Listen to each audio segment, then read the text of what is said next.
Hey ZipBookers! Let's explore a few ways that ZipBooks can help you run and grow your business. First, let's add a bank or credit card by connecting directly to your account. Search for your bank and enter your credentials to get started. For accounts that are not in the US or that aren't on the list, you can import your transactions directly. After you've added your bank, simply turn on the accounts you want ZipBooks to import automatically. As we pull in your transactions, ZipBooks will auto-categorize them and give you a score for how confident we are that this is the correct choice.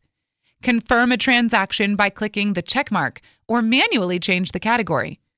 When you correctly categorize transactions, ZipBooks will learn more about your business to get it right next time. Jump to your income statement to see key metrics like total sales, gross margin, or net income. You can quickly dive into the details by clicking on an amount. Next, let's create and send an invoice to make it easy for your customers to pay you. Select your customer. Then add your products and services that you completed for your customer. Add as many as you need. You can quickly save each item for use on future invoices. ZipBooks will default your currency based on your account setting, but you can change it directly on each invoice. We'll pull the default terms and notes you set up, or you can write whatever you need. Use this area to specify things like your payment terms or return policy. Don't forget to thank your customer. Save your invoice and send it later, or finalize for sending now. You can customize the email sent with your invoice or use your account default email. You can attach the invoice as a PDF and send it to your customer. If you'll be sending invoices to the same client regularly, you can create a recurring profile from scratch or make a regular invoice recurring. This way, invoices will go out automatically on a schedule that you choose.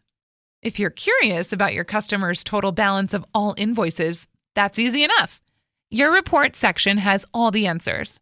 Find your invoice summary. You can quickly filter to find the right customer. Here's the invoice you just created. When you find an unpaid invoice and you're a little fuzzy on the details, just click on it to jump to that invoice. Now that you've seen all the invoices for this customer, you might still have some questions. What if you could see all transactions of any type that involve your customer? Guess what? You can with ZipBooks. Let's go back to your transactions and get it done. Just put in your customer's name and any transaction related to this customer will appear. You can narrow it down even further to see only the info you need. That's one way we make accounting and managing simpler. Before we wrap it up, let's talk about one more feature that helps you grow a successful business. Head to your account settings to check it out. This is your public profile. When you turn it on, potential customers can see what type of services or products you offer, your customer reviews, and how to contact you. Add photos so that future customers can see your store, your services, or even pictures of your staff. Check out your ZipBooks Pro page and get ready to generate some leads. We hope these tips have given you a little boost. Once you're all set up, ZipBooks will help you keep things rolling in the right direction. For more detailed instructions, visit our help site. Happy accounting, ZipBookers!